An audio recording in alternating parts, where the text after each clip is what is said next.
Welcome to the entire plot of the Tandem Read by Sarah J. Maas. Whether you want to relive the Tandem Read or you originally read these books separately and you want to see how everything overlays, this is the perfect video for you. Welcome to part 3. And for those of you who are reading along, I am now including the link to the specific tandem order that I read, just in case you want to follow along. Today we're going to be covering Tower of Dawn chapters 4 through 7, as well as Empire of Storms chapter 11 and chapter 12. We're going to be starting off Tower of Dawn chapter 4 with a brand new POV of Yrene Towers. And I know a lot of people like to call her Yrene, but I'm telling you right now, if it was supposed to be Yrene, it would be spelled with an I. It is not. It is Yrene Towers. If y'all want to fight me on that, too bad. We learn very quickly that she is a healer in the Torre, and she's actually one of the best. And she is currently learning under Hafizia. Hafizia is the healer on high. So basically she is like the Dumbledore of the Torre. We learned that Yrene came here 2 years ago, and I'll tell you right now, you might already know exactly who Yrene is because I'll give you a hint. You've actually seen Yrene before and heard her name before, but I will wait to dramatically reveal that to you when Yrene decides to dramatically reveal to you her identity. So she is assisting Hafizia in some things when she decides to confront Yrene and basically says, hey, there are some rumors going around that you plan to leave the Torre. Turns out Yrene loves the Torre. She's actually learned a ton here, and like I said, she is one of the best. So she learned a crazy ton over 2 years. And she came to the Torre during the hardest and lowest part of her life, and she came offering every single penny and piece of gold and every piece of jewelry that she had on hand. We'll talk about where she got that stuff in just a moment. And she presents everything that she had, and they said that they would train her without taking any sort of payment. Now, this is not because she's special. None of the healers had to pay in order to get their education. They just had to be gifted by Silba. And so the whole thing there, the Torre believes that if Silba gifts you with the power of healing, we have no right to tell you whether or not you should learn. Silba has already decided that you need to learn the art of healing. So that is why she didn't pay. But all that to say, she was going through the hardest point in her life working as a barmaid in a tavern for a very horrible, slimy, crusty man. And then she was able to make her way to the southern continent. If any of this is ringing bells, let me know. But she made her way over to the Torre, and now it's become a safe haven and a home for her. However, she does plan to leave because a war is brewing in the northern continent, and she knows that she can use her ability to help people. This is crazy coming from her because we learned very quickly that she did not have a pleasant life in the northern continent. So it's like, why would you go back and serve a country that never served you? And even went as far as the king of Aelin was actively killing people who had magical powers, and healers were considered. So a lot of healers were unalived by the king of Aelin and his men. We learned that Yrene's mother was killed by the king of Aelin and his men. So she quite literally owes the northern continent nothing, but something that has really been, I guess, convicting her and giving her guilt is the fact that because of that, there will be no healers during this war. All of the healers were either killed or they pretended not to be healers and they hid their healing abilities, and so none of them have actually been trained and most likely do not know how to use their healing magic. So that is why Yrene wants to go and fight in the northern continent. Very admirable, very noble. I love Yrene. She is one of my favorite characters, and I hope you fall in love with her as much as I do. Hafizia tries to reason with her, but Yrene is not being swayed, and Hafizia even goes as far as to bring up Prince Caution. Apparently, Prince Caution has the hots for our girl Yrene over here. There's like this funny backstory where one of his servants was injured and Yrene, well, injured or sick, it goes either way, but she was healing one of his servants basically, and he fell in love with her instantly, and he was crazy about her, and she very much friend-zoned him off the bat. She's not interested. I guess I should have started there. This is an unrequited love, okay? Caution is crazy about Yrene, but Yrene is just like, no thank you, I'm good. But they developed this kind of friendship, and through that she met Hussar, and Hussar and her very quickly became very close friends. So there's this funny joke about them being like this really odd friend group where it's literally just Yrene, Hussar, Caution, and Reyna. We haven't met Reyna yet, and honestly, we don't learn that much about Reyna, but Reyna is Hussar's girlfriend. So the four of them hang out often, and Honestly, once you guys get to know Hussar more, it's kind of funny that she didn't bring up Hussar, because Hussar would definitely take more of an offense to Yrene leaving than Caution would. But Hafizia decides to use Caution here. However, when that bargaining chip does not work, Hafizia then says, okay, you can leave. That's fine. I won't stop you. However, there is one more person I need you to heal before you go. And Yrene's like, okay, that's fine. Let me know who it is. Because you'll learn later in the book that sometimes it's literally just like one house visit and the person's fine. Sometimes it's a couple and then they're fine. But like for the most part, unless it's like a crazy serious injury, it's just a couple visits and they're good to go. However, Hafizia tells her that there is a guest of the Kagan, and Yrene just needs to heal that guest, and then she can go. It's a healthy young man who's been paralyzed from the waist down, and it will be a very complicated and gruesome healing process. Now, Yrene was asked to do this for a couple reasons. But the reason that Hafizia is sharing with her is that Yrene has actually healed someone in the past. It wasn't as serious as what Chaol has, because keep in mind, there's like a magical element to what happened to Chaol, because his spine was shattered by the King of Aderlin's magic. The man that she healed, I think he was like a ruck rider who fell off his ruck, or a warrior who fell off his horse. I don't remember exactly, but like there was another guy who fell off of a creature and broke his spine, and Yrene was able to heal him. It's not really that important, but it goes to show why, like, Yrene is being selected for this. And Yrene's, like, she has this moment of being like, of course, it's a very complicated thing, so it's probably going to prolong me going, but Hafizia reminds her that wars don't happen overnight, and wars happen over a long period of time, so she has the time to heal this guest, and Yrene starts asking more questions when Hafizia name drops that the guest is none other than Chaol Westfall. Obviously, I think you were able to pick up that that's who we were talking about. However, Yrene instantly says no hesitation. She knows exactly who Chaol Westfall is, because he was the captain of the guard to the King of Aderlin, and the captain of the guard oversaw all the soldiers who were responsible for killing her mother. Then on top of that, the King of Aderlin had her entire town that she grew up in, called Fenharrow, wiped from the map. Now, here's the crazy thing, and Hafizia does tell her, like, well, now his son is king, maybe his son is different, and she's like, I doubt it, I don't know. He at least, like, he stood by while his father did all those things, but I will remind you, like, a little detail here that's not brought up in the book. Dorian fell in love with Sorsha, who was a non-magical healer, right? Sorsha was from Fenharrow. Okay, so in my brain, I like to think that these girls were like childhood best friends because they're about the same age, but that's not what I'm drawing attention to. I'm drawing attention to the fact that Dorian put Fenharrow back on the map because of Sorsha. So I think this is kind of Sarah J. Maas alluding to the fact that, yes, Dorian is going to repeatedly break down every misconception about who he is going to be because of who his father was. And this is just one of those moments. Like, Dorian put a town back on the map against his father's wishes when his father was still king. But Dorian's rebellion against his father was always so subtle, and it was always these less flashy things. So naturally, these people from all over the globe are not going to know that Dorian was rebelling against his father, but we, as the readers in Throne of Glass and Crown of Midnight, got to see all the ways that Dorian was constantly pushing up against his father's rule. So I just think that says a lot of amazing things about Dorian, and it also just goes to show, like, how Sarah J. Maas can really, like, create a world. Like, she doesn't have to spell out everything for the reader. There's so much subplots and undertones, and okay, sorry. I could geek out about that. This is what I mean when I say Sarah J. Maas is a very artistic writer in the way that she has literally created worlds. She's not just writing one plot, she's writing an entire world. Yrene says no, she's very adamant not to treat Chaol, because whether or not he was, like, directly or indirectly involved in her mother's death, he was very complacent, and he did in some way or another play a part in it to her knowledge. So Hafizia takes a minute to remind her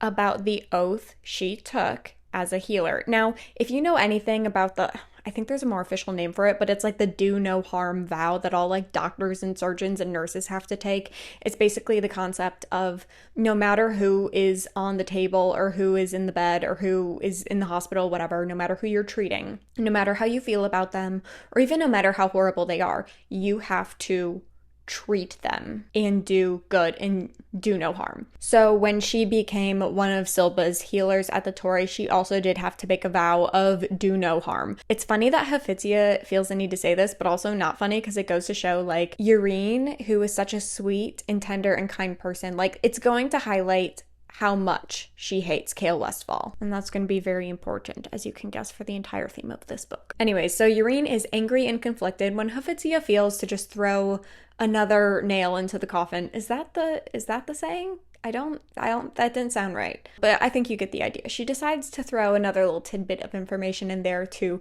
help with Yrene's inability to make a decision right now, and basically says, like, I actually was planning on making you the heir, my heir. But if you're leaving, I can't make you the heir. I mean, technically you could come back, and that is kind of like briefly discussed. But she's like, I was going to make you the heir to be the next healer on high and like take my place. That's crazy. So I think that serves a couple things. One, it goes to show Hafizia and Yrene's relationship, but then on top of that, it goes to show us how good at her job Yrene actually is. But then, if you have not yet guessed who Yrene is, there's this moment where Yrene's attention is drawn to this little brooch in her pocket, and in this brooch she keeps a note that was written to her long, long ago. It says, "For wherever you need to go and then some, the world needs more healers." And you have heard that before in Assassin's Blade. If you remember the short story, The Assassin and the Healer, Selena, on her way to the desert in the Silent Assassin's Keep, she stays in a tavern and she runs into a barmaid who is almost attacked, and Selena saves her life. She then proceeds to teach her self-defense and hear this girl's story. And this girl's story is that she is from Fenharo, and all she wants to do is go to the southern continent and become a healer and learn the art of Silba's healing. And Aelin leaves her a bunch of gold and jewelry and this brooch and this note so that Yrene can go to the southern continent and learn healing magic at the Torre. So, guys, this is so crazy, and I don't want to get emotional about this, although I definitely kind of am. We get to see Selena in that moment was so devastated, and she was so angry, and she was in such a low place, but she felt that tug, right? She has the string on a tapestry tug feeling that she always gets, and it said that she needed to, like, be there for Yrene. She saves Yrene's life. In a whole nother way, saves Yrene's life again by giving her the life that she's always wanted. And this is also us getting confirmation that not only did Yrene get to the southern continent and get to the Torre, but she received the training and became the best. If that isn't a full circle moment, I don't know what is. Only after remembering Selena and what Selena told her, she decides that she will at least see Chaol for an evaluation. And as she's leaving Hafizia's office, Hafizia then gives her one final warning and says, I just wanted to let you know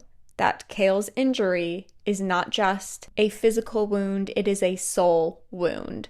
Very interesting statement, especially coming from Hafizia, who has not actually seen Chaol, but she just knows. And that's very interesting, and I guess we'll learn later what it means to have a soul wound. Tower of Dawn, Chapter 5 in Chaol's POV, because he has a meeting later today with a healer. It is his official evaluation. But of course, you're probably like, wait, I thought the last time we saw Chaol, he was about to go to a dinner.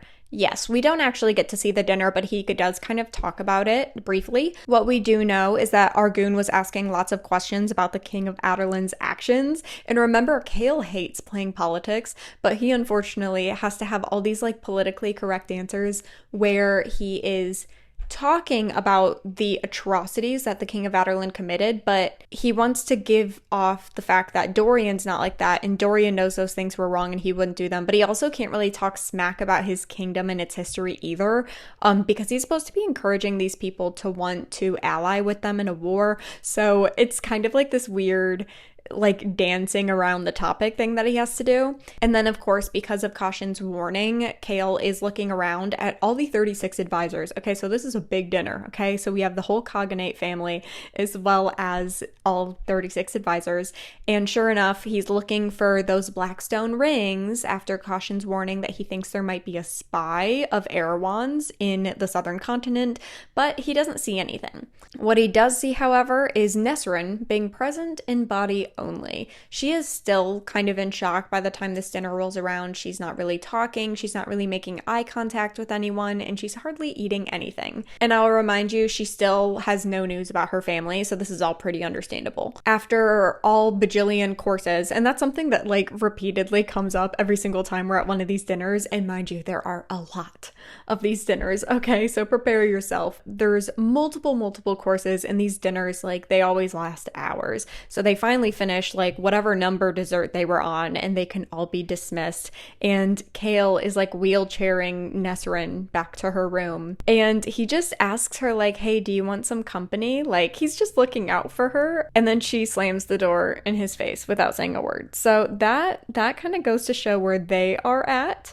romantically. And now they're standing in a room together waiting for the healer, and the healer's actually late, and Nesryn is very mad about that. She goes on this rant about like every day we're here is a day we're not helping, and like I get where she's coming from because she really wants to see her family. However, Chaol has no control over the fact that he's now disabled, and so like that kind of gives him guilt that the only reason they're there right now is because of him. So it's this whole thing. Thankfully, Yrene shows up because it was not a very pleasant conversation between Chaol and Nesryn, and Chaol immediately clocks the fact that not only is she the most beautiful woman that he's most likely ever seen, but she hates him. Like he can just tell off the bat. He's like, she walks into the room, they make eye contact, and he's like, wow, she's beautiful. But for some reason she hates my guts. He's trying to be pleasant because he wants things to get off to a good foot. If you think about it, like his health and future is entirely in this girl's hands, and she hates his guts, and he's like, okay, let's try to get you to like me. So he's trying to be pleasant. He picks up on her Fenharo accent, well, lack thereof of an accent to him, and then he kind of like, through looking at her and hearing how she talks and knowing that she's a healer, he's like, oh, you were from Fenharo, and she just gives him like a nasty stank eye for even bringing it up. But anyways, they're continuing with this kind of like a interview part of the evaluation. Like, you know, when you go to a doctor, they're going to ask you a bunch of questions about your health. It's basically one of those. And then they move on to the physical part of the examination. Then Hussar bursts into the room. Okay, wild. It's a really short interaction, but basically I think it's really just for the sole purpose of Chaol and Nesryn being aware of the dynamic between Yrene and Hussar, and then something to really just emphasize the fact that the Cognate family really doesn't rule over the Silba healers. Like, they're kind of their own entity. Yrene basically kicks her out of the room. This is kind of like a shock to Chaol because, like, he knew, of course, that, like, the healers are not subject to the Cognate family, really. But it was just weird to see someone standing up to the Princess Hussar like that. Yeah, we'll learn more about their friendship later, but that really just serves the purpose for Chaol to be aware of their friendship, and then also just to kind of give away the dynamic of what it looks like. Another tiny note here is that while they're doing the physical part of this examination, Yrene is, like, using her magic to kind of, like, scan the area, if you will, like, basically a little magic MRI with her brain. But Chaol has this little moment where he realizes that she's using her magic to scan the area, and he used to be terrified of magic. Like, there was a time where the love of his life and his best friend both came out to be magical beings, and he was so terrified of them, and he didn't know what to do, and he didn't know how to function, and he was just afraid. And now his hands is in the life of magic, and he's almost kind of relieved that this girl has magic. So there's that little moment there. So although Chaol has a long way to go and he's got a lot of issues, that is at least a semblance of growth, I think, for Chaol. And I think sometimes we like to overlook these little moments of growth because we're just so mad at him for being where he is now. I think that is something really noteworthy. Nesryn then shares with Yrene, and it's really the first time we hear about it. It was kind of hinted at in Queen of Shadows, but not really confirmed. But Chaol's initial injury was actually at his neck, and he was paralyzed from the neck down. However, Rowan, with the little bit of healing magic that he has, was able to heal the top part of his spine.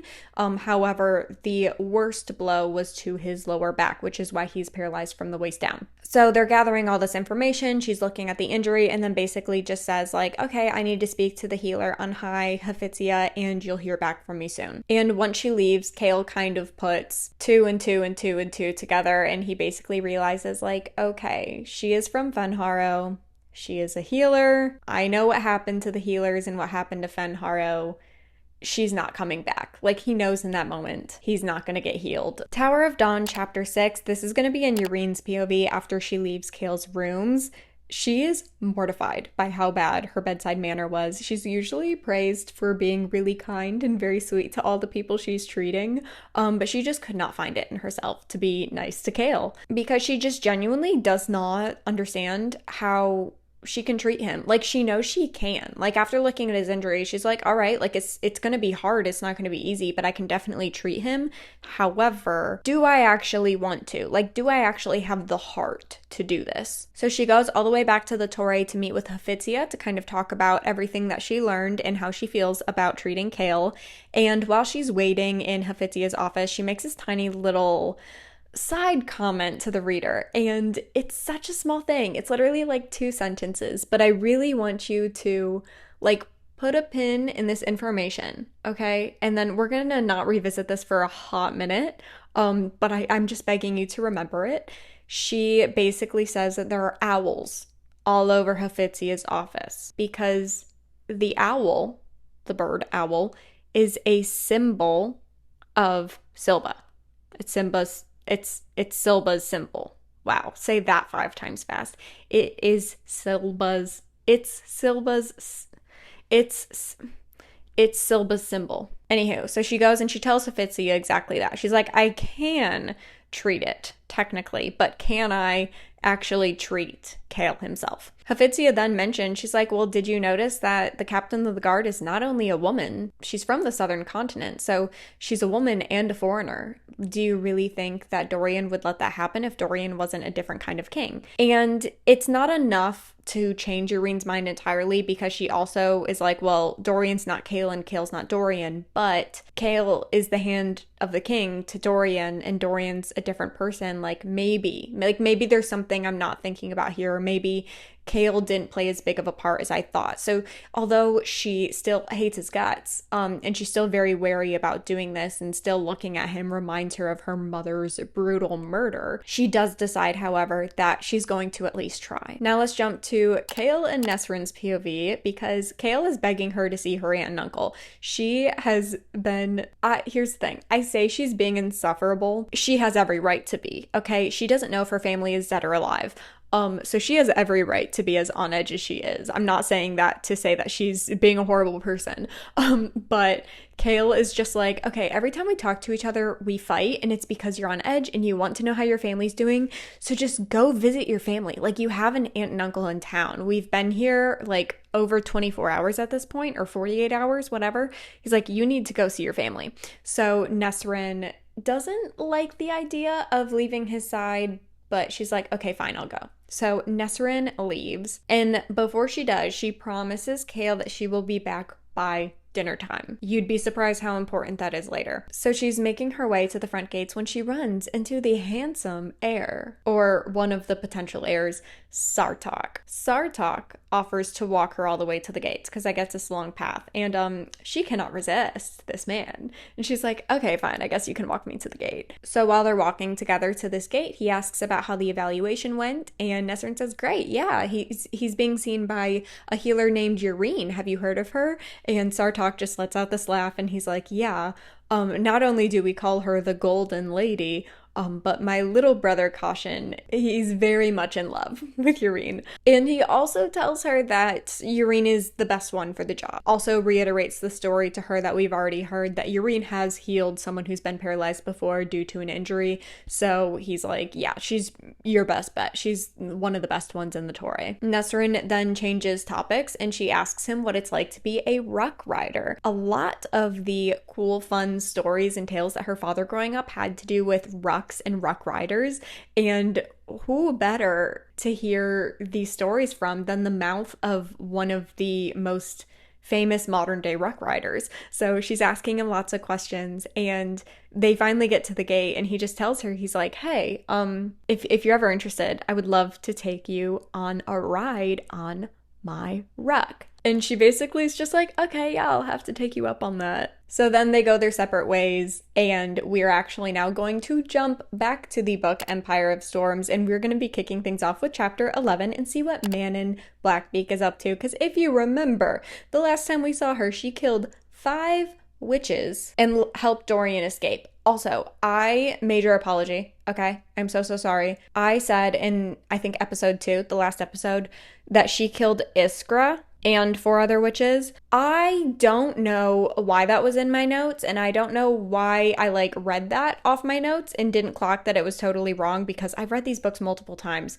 I know Iskra's still alive, and she is in later parts of the book. She did not kill Iskra. It was just one of Iskra's coven, okay? She killed 5 Yellowlegs witches. She did not kill Iskra. Iskra is not dead. Iskra is very alive, unfortunately. We are about to deal with a very much alive Iskra. So they just finished the siege on Aelin, okay? That's where we're at right now. And Manon finds the 13, and all the witches start gathering when Iskra, because she is very much alive, approaches Manon. Iskra starts going off and yelling at Manon, okay? Because she can smell Yellowleg's witch blood on Manon. She literally approaches her and says, "Who of mine did you butcher?" Okay, so this is a crazy accusation, because remember what I said about witch killer. Witch killer is a crazy accusation to fling out, especially at your wing leader. So Iskra coming up to Manon and confronting her like this is absolutely insane. Manon is very quick to make up a story. She says something along the lines of she was about to get Dorian, and this Yellowlegs witch came up and tried to attack her because this witch wanted the glory of getting Dorian and bringing Dorian in by herself, and Manon, in a way of self-defense, killed this witch. Iskra, of course, is not buying it, and a lot of chaos is breaking out, and then Iskra just decides to leave. And Manon knows that she is going to report this to the grandmothers. So things are about to get really, really, really crazy. Manon then turns to Sorrel and Aelin as a part of the 13 Coven, and she basically tells them that things are about to get ugly. And when they do, she wants the 13 to basically run away. This is crazy, okay? They're literally the top coven of the witch army, and they're all, if Manon goes down, they're all gonna run away. But if you think about it, witches are all about justice being served, okay? So even if Manon, and she's about to get her trial, we'll jump to that in a second, but in her trial, even if Manon is not necessarily innocent, because she's not saying she didn't kill the witch, but if they end up coming to the conclusion that Manon's story is true and she didn't just kill this witch out of cold blood, even if that is true, they still believe that there needs to be a balance and blood must be paid with blood, okay? And she knows her coven will pay the price and will not be safe. So that's why she's saying, if I'm found guilty, the entire coven needs to go. So we're gonna jump to 3 days later to the trial of Manon before the grandmothers. So she's standing before her grandmother, basically testifying as to what she told Iskra happened. I just think it's funny because not even a book ago, the grandmother was telling Manon that she wanted to make her the High Queen of the Wastes. So, oh, how far Manon has fallen from that dream. Iskra then speaks up and basically says that we found 5 dead witches. I don't believe Manon's story. And then Manon steps forward and says that Iskra is only saying this because she wants to be wing leader and she's trying to take out Manon as competition. So this is where things get crazy. Petra then speaks up. So Petra is the heir to the Blue Blood clan and basically says that Manon saved her life during the war games. Okay, do you remember the war games way back in Heir of Fire when they were trying to decide who the wing leader should be, and it was between Iskra, Petra, and Manon. Petra reminds everyone that she is only in the position that she is, and that is not having a wyvern anymore, because Iskra pulled an illegal move on her and tried to get her eliminated during the games and tried to kill her. You were not supposed to maim or try to kill anyone, but Iskra made a killing blow at Petra. And in doing so, her wyvern paid the price. And Petra almost paid the price too, but Manon almost gave up everything. And she dove down and she rescued Petra's life. She even tried to save the wyvern's life and was not able to save Keely, but she was able to save Petra. So Petra makes this point to say, like, Manon had me as competition and Iskra had me as competition. Iskra was willing to break the rules to eliminate me as competition. However, Manon was willing to even potentially risk her position to save my life. Now, Manon believes that Petra only stepped forward and said this because she owed a life debt to Manon for saving her life, but even so, speaking in her favor actually turns the tide of the trial and basically makes Iskra look even worse than she already does. So I already know that, like, the Yellow Legs matron is just like dying inside. But Manon is ready to take her beating because she most likely is assuming that's going to be the punishment. But the grandmother says that the punishment will be that since Iskra lost one of her coven, Manon needs to lose one of her own from the 13. And the Black Meek grandmother chooses Yrene to be executed. Now, this is wild, okay? Because we know that Yrene and the Black Meek grandmother have beef because Yrene got pregnant and it was a big deal for a Black Meek witch or just any witch in general to have a baby, and then Yrene was not able to deliver the baby to term and the baby was born stillborn, and the grandmother was so mad at Yrene for not being able to give birth to this healthy baby that she marked her as unclean and like tortured her. It was like this whole thing, okay? And Yrene actually sharing that story with Manon is the reason why Manon's even second guessing everything and really like not for what the witches are doing. And in my opinion, one of the reasons that she's even helping Dorian, I think that's very crucial here. And whether or not the grandmother's actually picking up on that's what's happening and that Yrene played a part in by telling Manon her story, whether or not that's the case, the Black Meek grandmother has been trying to get rid of Yrene, okay? So it's crazy that she's using this as an opportunity to have Yrene publicly executed. We are in such a point in the series where we are going to be referring back to stuff that happens in the earlier books in the series, like every other chapter. So I'm gonna do my best to rein it in, but you're most likely checking in because I'm one of the few people who goes beyond the step-by-step what happens and actually like jumps all over the timeline with you to help draw connections. So I get that's why a lot of you watch mine as opposed to like other Throne of Glass recaps, and I get that. I'll just try not to go on like these crazy tangents, but I'll still give you what you're here for. Do not worry. Have no fear. Let's jump back to Tower of Dawn to chapter 7. This is going to be in Chaol's POV just a moment after he sent Nesryn to visit her family. He calls for his servant that was assigned to him basically. Her name is Kaja, or at least I think that's how you say it. He summons Kaja and basically asks her to do him 2 favors, okay?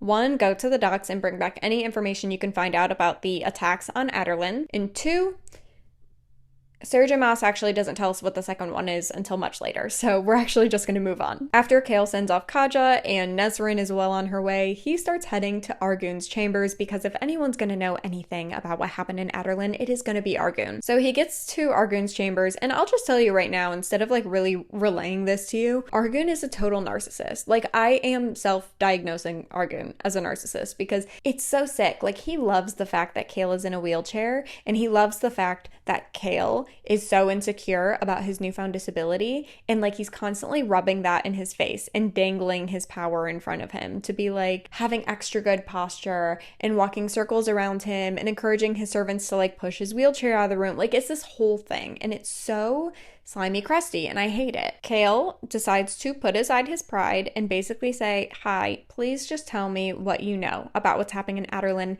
And Argun's like, sorry, can't do that. Also, I feel like being seen with you sends a message that I don't care to send. So, never come seek me out again, and has him removed from his chambers. Flash forward to later that night at dinner, Nesryn is still not there. So Chaol's like, okay, she said she'd be back by dinner. Maybe she's running a little bit late, whatever. I'm not going to freak out too much yet. However, he is very much going to be on edge for the entirety of dinner. Kaja also returned from the docks right before Chaol went off to dinner with no more information than he's already gotten. So he's also very on edge because of that as well. He doesn't know why Nesryn's running late, and he has no idea where his king is. On his way to dinner, Chaol starts realizing that it's kind of dumb to send off Nesryn alone. If there is a spy like Caution is suggesting, disgusting there is, then there's already kind of a target on his back and her back. So he's like, great, I just sent her into a foreign city unattended. And it's not a foreign city to her, but it is to him. And also, they're technically foreigners there because they represent the King of Aelin. So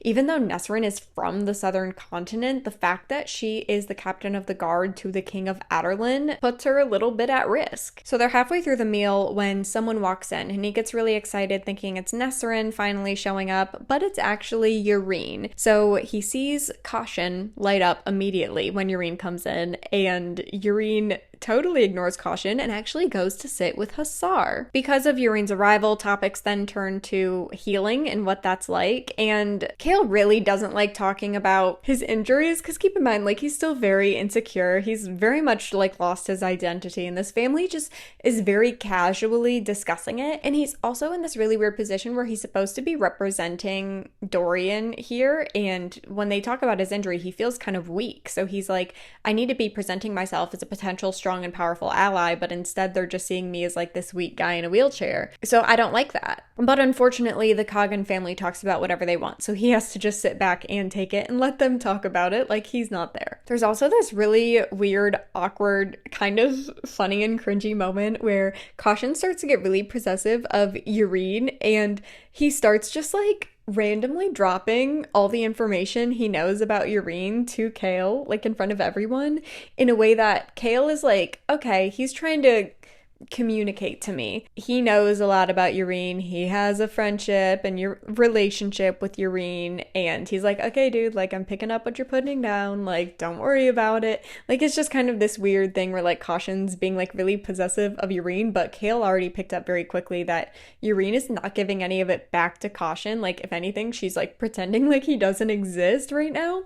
So he definitely finds the dynamic interesting, to say the least. Chaol then just decides to take the opportunity of Caution talking to him directly to ask what it's like being a part of the terrestrial armies for the southern continent, and Caution starts talking about things openly when Argun like cuts off the conversation because he's like, hey, so we're not actually allies yet, so maybe we shouldn't be giving them information, insider information, if you will, about our armies. Another side note of like something that Chaol mentally takes note of, which might be helpful for you to take note of too, just because we talk about how all of them are possibly going to become heirs.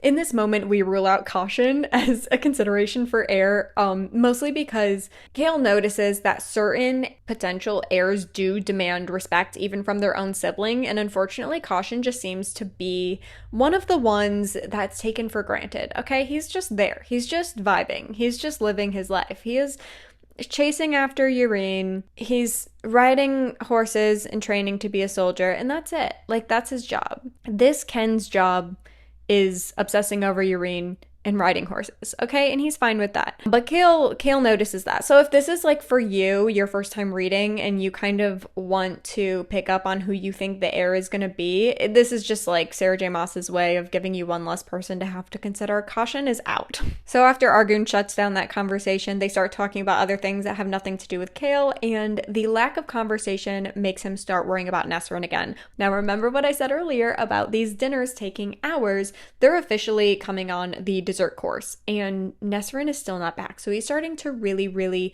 get nervous. Now, something that Sarah J. Maas doesn't explain how this happens exactly, but we just know that it does happen.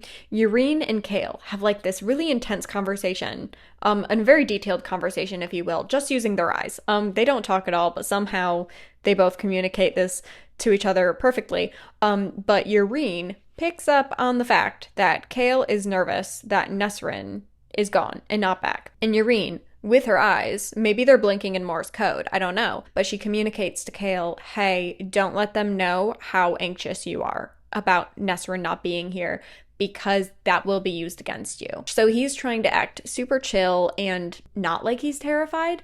After dinner, he ends up going back to his room and waiting up. It is 1 a.m. when Nesryn gets back. And off the bat, he is so mad at her. He's like, you have no idea how worried I was. And she's like, hey, I'm sorry. Like, I was having a great time with my family and they invited me to stay for dinner. And I would have sent you a note, but I just lost track of time.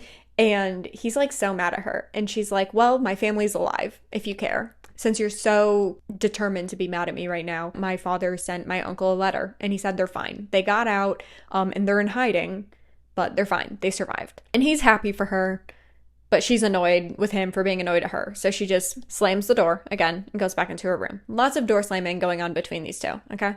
They're not doing great romantically. Now let's jump back to Empire of Storms chapter 12 and let's go to Aelin and her court's POV because it has been a hot minute. So they are traveling through the Terrasen lowlands, and honestly, her seeing the poverty of this area is making her feel a lot of guilt. She actually is, all the gold that she has on her, she's like kind of dropping it in random places as they go. And obviously she's like, this isn't enough and nothing will ever be enough to fill the void that I have of guilt for leaving these people the way that they are. And this is kind of heartbreaking because, you know, she was 8, you know, when everything went down. So it's like, what could she have done at the ripe age of 8 years old? But I do think it's really important to note that she's starting to slip back into this really like guilt-full mindset. And a lot of that has to do with all the rotten, gnarly things Darrow just yelled at her in the tavern. So we find out that although they are on their way to see Captain Ralph, the Pirate King of Skulls Bay, they're making a detour real quick first to the Temple of the Stone. This is quite literally just a temple built around the rock where Brannon first placed his foot upon the continent when he first came to Terrasen. Okay, so we are on the border of Terrasen, specifically Ilium, which is like a little town on the border, okay? So this temple, well, the rock period, but the temple around the rock is very big deal, very symbolic in Terrasen's culture and history. So they're getting closer and closer to this temple when Aelin warns her that there are 50 Aderlin soldiers camped on the border of Terrasen in Ilium, but Aelin says she refuses to hide in her own kingdom. So lots of towns and areas in Terrasen are still very much inhabited by Aderlin soldiers. And Ilium is one of those places. Aelin wants her to, like, you know, think about it, and they start to butt heads. You'll learn that Aelin and Aelin have very different ideas of how things should be handled. And that is something that's going to come up a lot in their POV, but of course, naturally, he is still her sworn sword. He is still loyal to her, and he still loves her dearly as his cousin. But as a warrior, he disagrees with a lot of the ways that she handles stuff. And this is one of those things that we first really start to see them butt heads on. But she reminds him, of course, that symbols have power. And Aelin cannot disagree with this because he actually told Chaol and Dorian that same exact thing in Heir of Fire. So he's like, okay, fine. Like, we'll do it your way. Know that I'm not happy about it, but we'll do it your way. This is where they discuss that there's a myth that Ilium used to be a stronghold for the Mycenaeans, okay? So the Mycenaeans were not nobility, they were actually crime lords, okay? But they were legitimized during a time of war by one of the kings of Terrasen because Ilium's on the border, and so whenever there was an invasion of Terrasen, like, most likely the invaders were coming through Ilium first. So the city was about to be under siege, and this king of Terrasen made the Mycenaeans legitimized so that they would fight in this war for them. However, years later, I guess, in another war, the Mycenaeans did not agree with, like, the purpose or the reasoning behind the particular war, so they didn't want to fight in it. Aelin believes the Mycenaeans were a myth. Aelin, she's not outright saying it, but she's kind of implying that she believes the Mycenaeans were real, especially their sea dragons. Aelin thinks that if she liberates Ilium, she could summon the Mycenaeans and their sea dragons. Basically, Aelin reveals that her plan is to take back this Temple of the Stone from the Aderlin soldiers and make the King's Flame bloom. Okay, so here's even more Terrasen lore for you. The King's Flame is a red and orange flower, and the last time it bloomed was for Aelin's uncle Orlan, who was the king of Terrasen before her, so she was his heir. And if the King's Flame blooms for her, she would basically be the undisputed heir. So I want you to think of this as like the equivalent of Thor being the only one to lift Thor's hammer. Arguably, I know there was like the whole thing about Captain America, but you get the idea. Then also, when you think of like King Arthur pulling the sword out of the stone, like that means that he's like the true king. This is kind of like that idea. Like if the King's Flame blooms for you, then you're the rightful king. And Aelin knows that she is the rightful king of Terrasen. So it's a very big deal.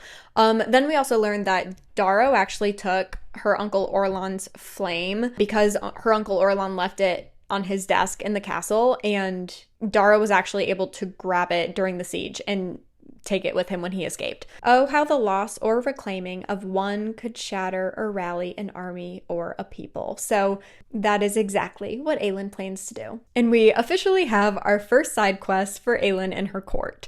I think this is a really good place to end this part for the day, and I will see you next week for part 4 of the entire plot of the Tandem Read. Definitely catch up if you are not already, or subscribe so you get notified whenever I post the next episode.